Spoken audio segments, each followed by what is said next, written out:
product, service, or activity. And BlackBerry is a fantastic product to allow people to know. We present your business in a compelling new style to stimulate desires in consumers for your top quality products. If you haven't told your story on Have You Heard, then the story hasn't been told. Let the public hear you loud and clear on Have You Heard. To feature on Have You Heard, contact the marketing department of Crystal TV on 0244 850 773 0302 324 344. To get your products and services to your target, it must be on Have You Heard. Have You Heard? Promoting and celebrating the uniqueness of your brand.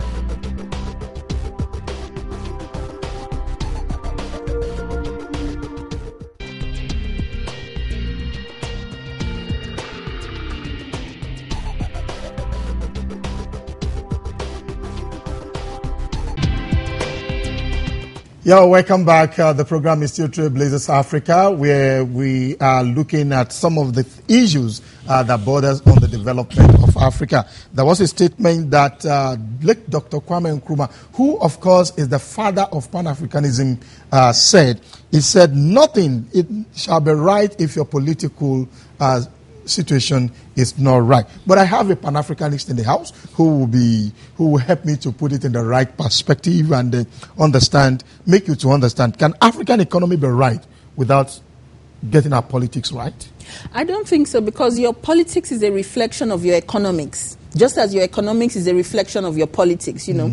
It's a Peter and Paul situation, you know. It's like a coin. It has two sides. You can't have one without the other. And that was what Dr. Kwame Nkrumah meant when he said, "Seek ye first the political kingdom." You know, obviously just using the analogy of Christian, theology. That seek ye first the political kingdom, and all other things, shall come. Now, obviously, one of the challenges we face today is that it's our economics, that we're having challenges with. But the reason why we're having challenges with our economic, situation on the continent is because the politics is wrong.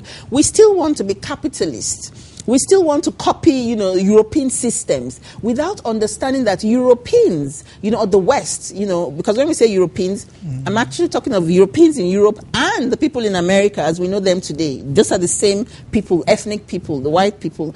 They were able to develop at the expense of our unremunerated labor, meaning that they had our labor for free for 400 years without paying. That's about, if my math is correct, 25 is one generation, so that's 4.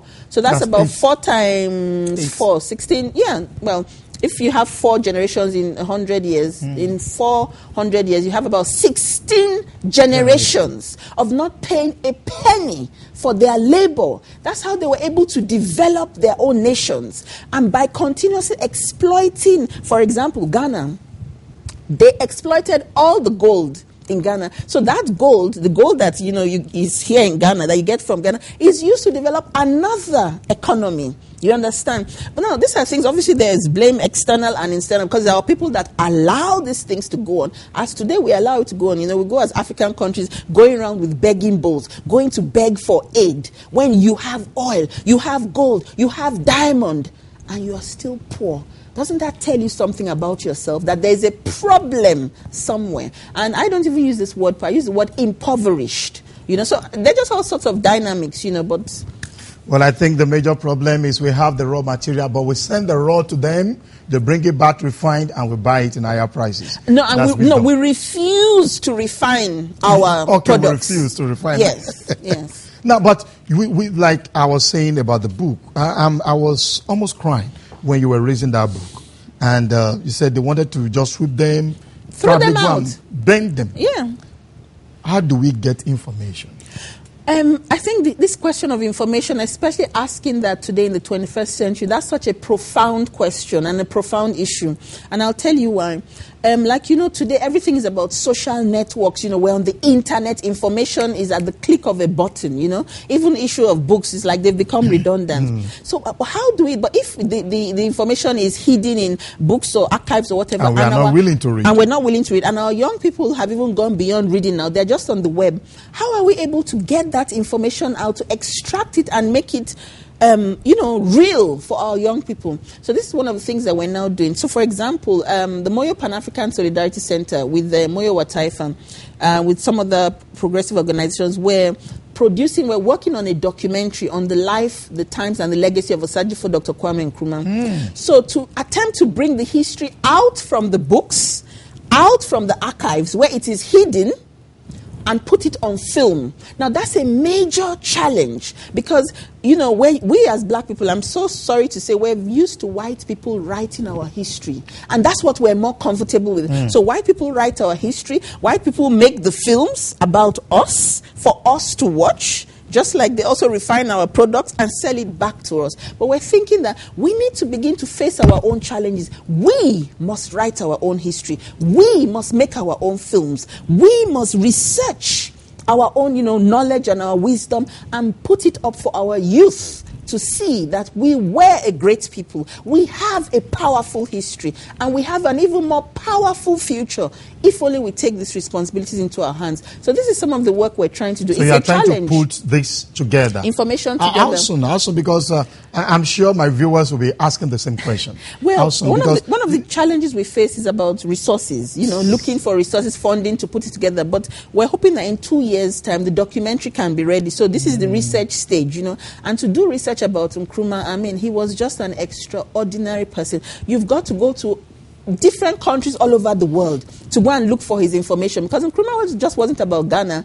Ghana was his roots, but like an Iroko, he grew and the branches spread all over the world. So Nkrumah's information is all over the world. So that's also a major challenge because he was a global icon, So in terms of how soon, 2 years, at the least, and depending also on resources. That would be interesting, getting all the life and the story of late Dr. Kwame Nkrumah for everybody to have it. That would be very, very interesting.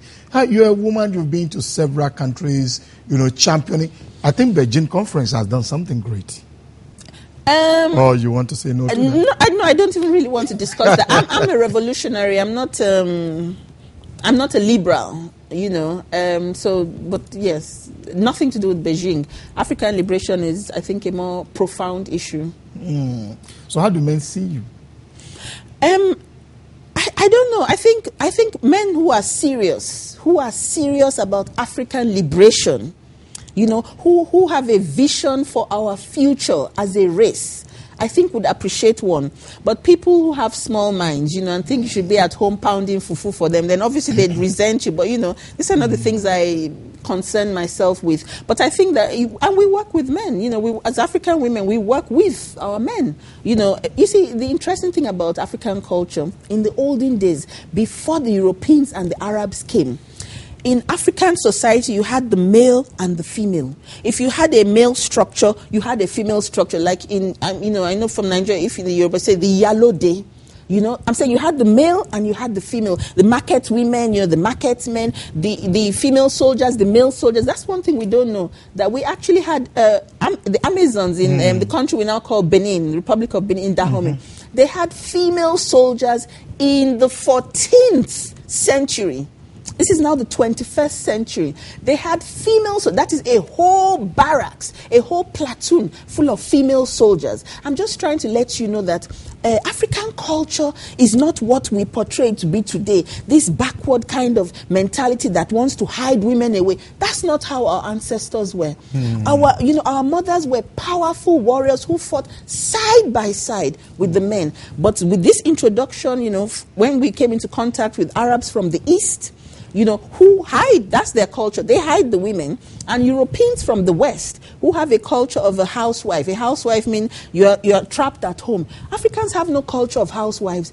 Every woman earns a living has an income. The only time that in African culture a woman is secluded to be at home is around childbirth.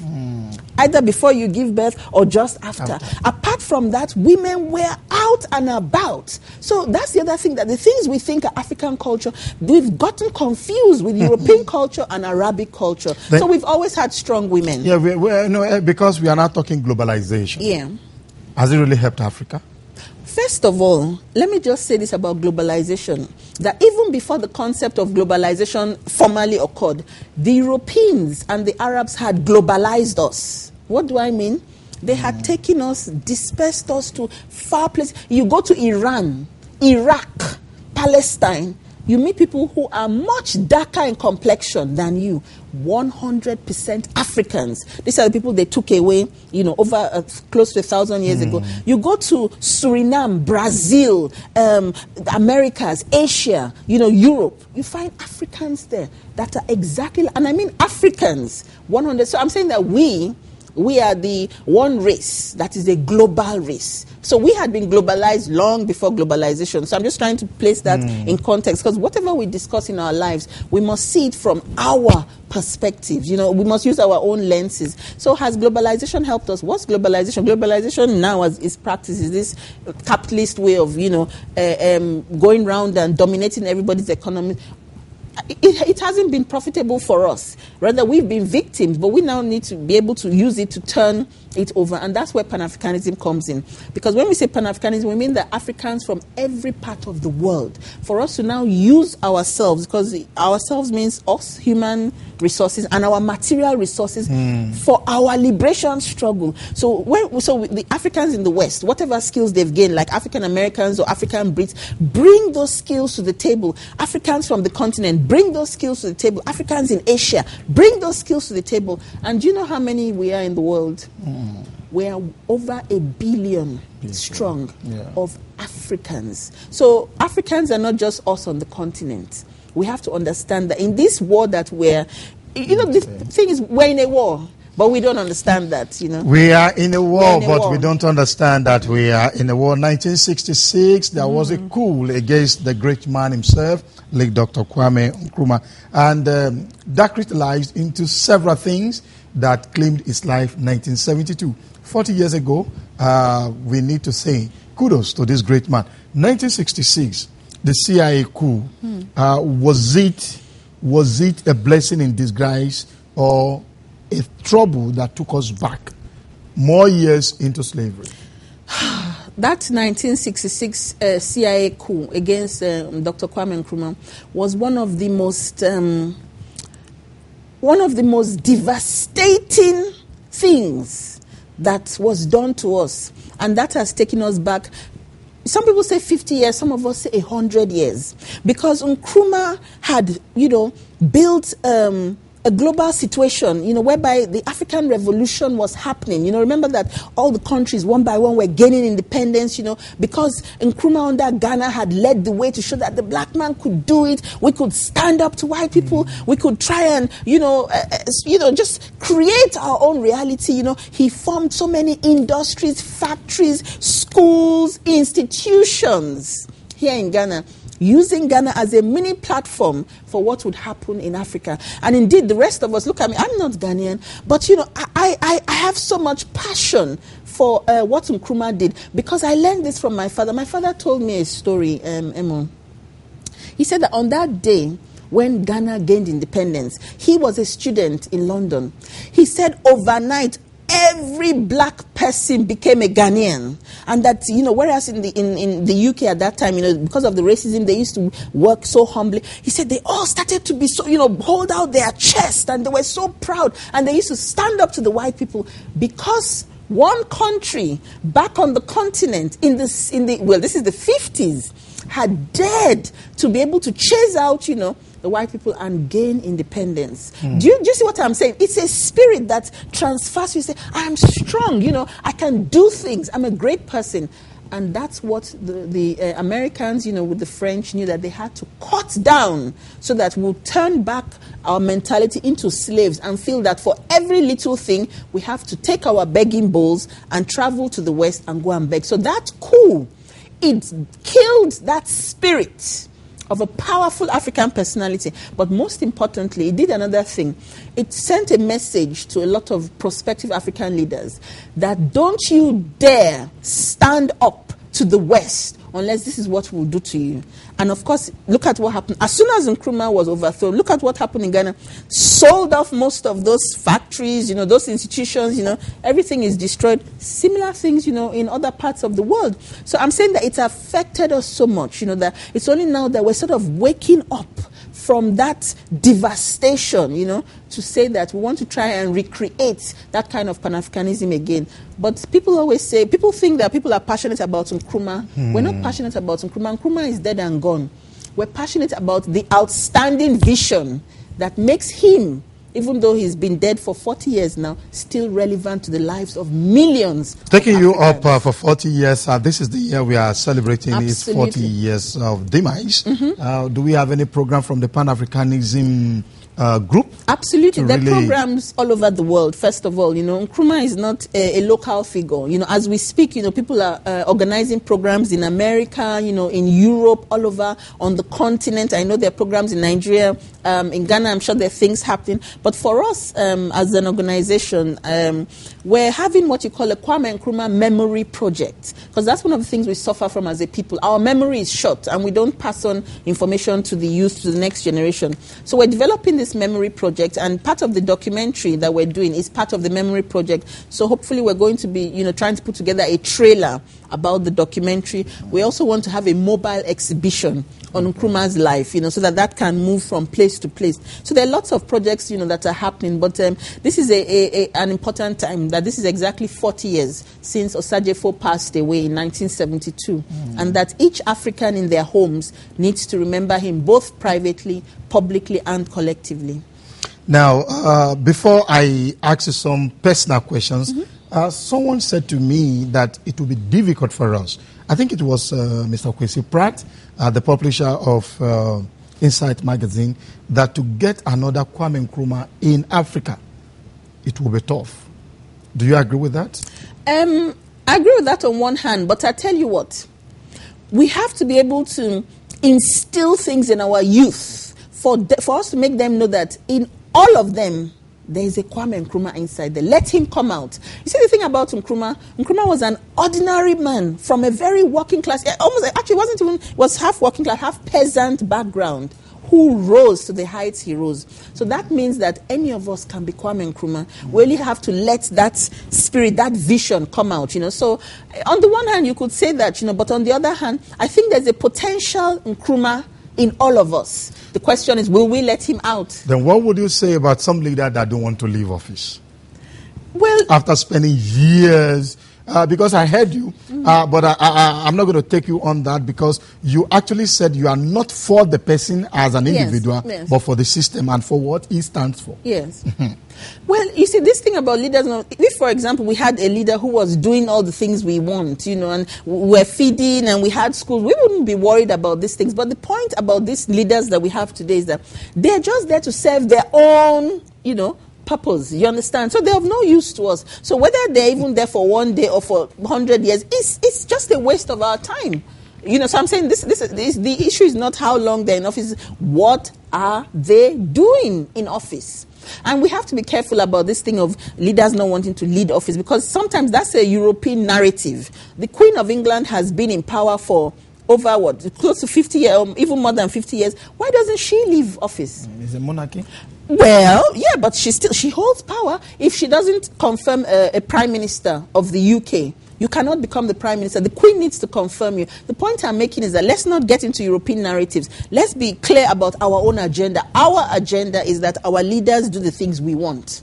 You see? Yes, our agenda is that our leaders do what we like.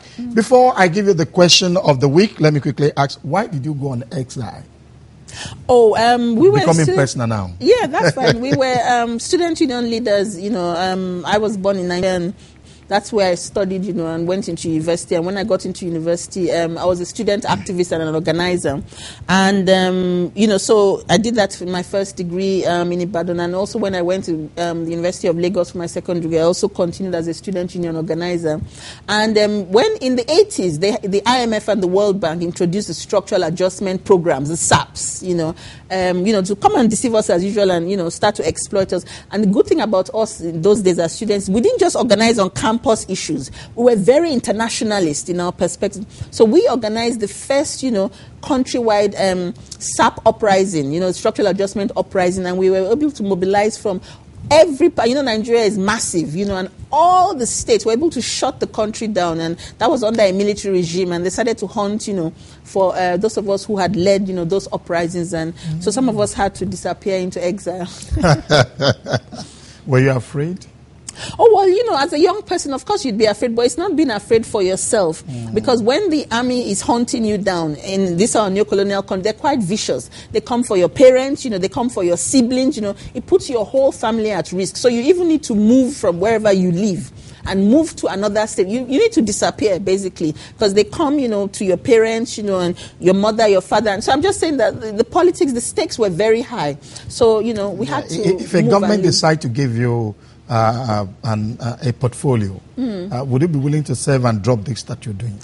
Well, it wouldn't make sense. No, I wouldn't, because I've been doing this, for almost 30 years now in my life, It wouldn't make sense if the roots, the correct structures are not there. I mean, I could have left politics, activism a long time and gone to join the backward politics that we have, at home. Backward as in, this empty politics that is just about stomach politics, But it wouldn't make sense because it's not bringing the things we need. So we hope that as Pan-Africanists, we can be involved in politics and bring a revolutionary perspective to politics, and that's the kind of politics that I'd be involved in and that we will be involved in, because we've got to occupy the space. That's something I always say. We need to occupy the space, and that's what revolutionary Pan-Africanism is about. How big is your organization, the Moyoa Taifa? Oh, we're not big. It's a medium-sized organization, but remember that we work with other people. The point is not that you are going to bring freedom to the world, but that we're mobilizing people's consciousness, and there are hundreds of other organizations like us that do similar progressive Pan-Africanist work.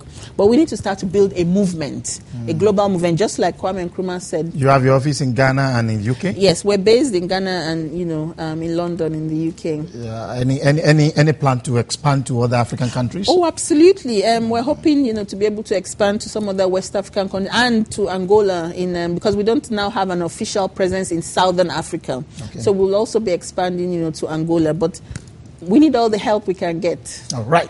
I'll be asking you the last question, which is going to be your message to the leaders and the youth who are watching this program, and the youth in particular who are mostly used during campaign to make noise. But that will be after this question. Let me ask you the question of the week. And when I come back, I ask my guest what our final was, which is going to be the message to African leaders and African youth.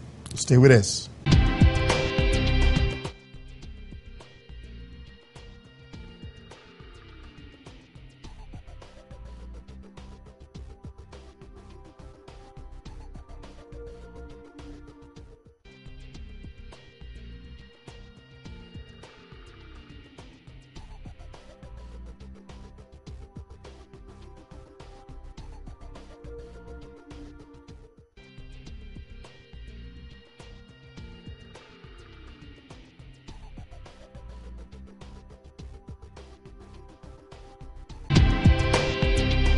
Yep, welcome back. The question is so simple. When did Cape Verde gain independence and who was the first president of that country? So if you can just get me an answer, send it to the Facebook or BlazersAfrica, and I will read your comment next week. Yep, my guest, AFFIONG, AFFIONG. What is the L there?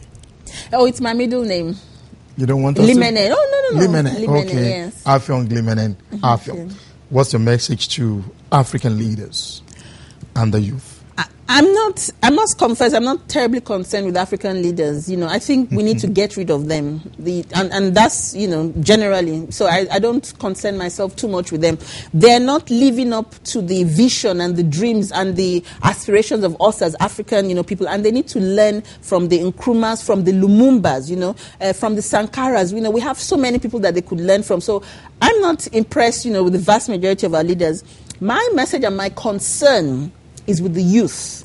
And my message for the youth is very simple. And I think that when our young people when they're on the web, they need to research some of these things. A man called Frantz Fanon. Fanon is spelled Fanon. And his message was this, and I'm adopting the same message, it was a quote. He says that every generation out of relative obscurity must identify its mission and either fulfill it or betray it. Every generation out of relative obscurity must identify its mission and either fulfill it or betray it. So that's the question and the challenge for our youth. Have they identified what their mission is? Will they fulfill it or will they betray it? That is another food for thought for you.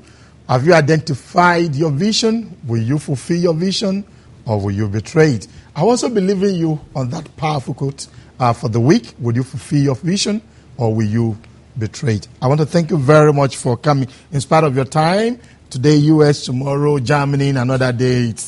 Where are we going from here?